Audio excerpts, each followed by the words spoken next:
A reading from the Gospel of Luke.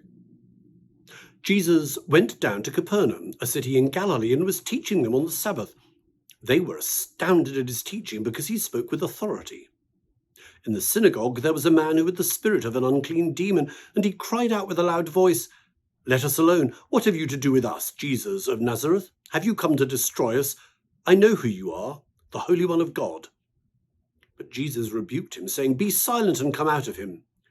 When the demon had thrown him down before them, he came out of him without having done him any harm.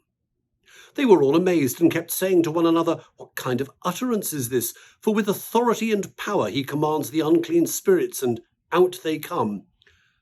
And a report about him began to reach every place in the region. And so Jesus embarks on his ministry and mission as recorded by Luke.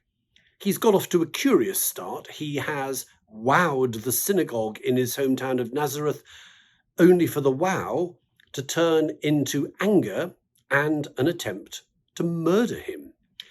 And from there, he goes back to the Sea of Galilee, to Capernaum, where he throws out a demon's spirit that has possessed a man.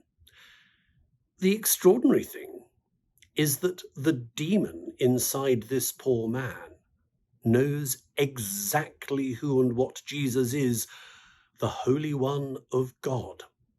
And he recognizes that Jesus' power is actually unstoppable.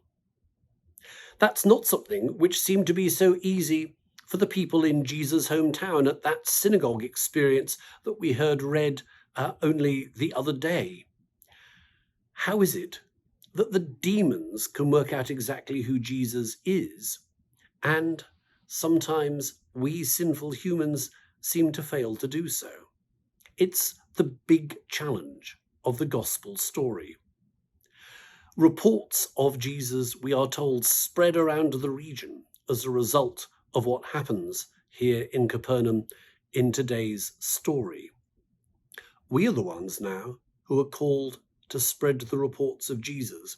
We are the ones called to show the world by our words and by our deeds, by everything that we do and by everything that we are.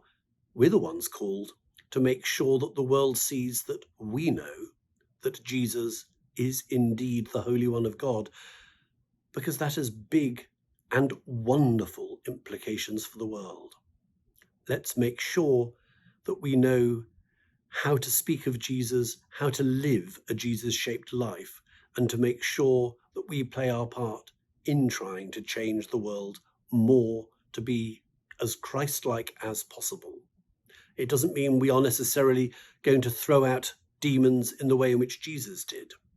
But between the folk in his hometown at that synagogue in Nazareth and the folk who watch what is happening with the demon who can identify Jesus very clearly, let's make sure we learn from this story, and we learn how to show the holiness of Jesus, the divinity of Jesus, and the impact of that in our lives, in all that we do.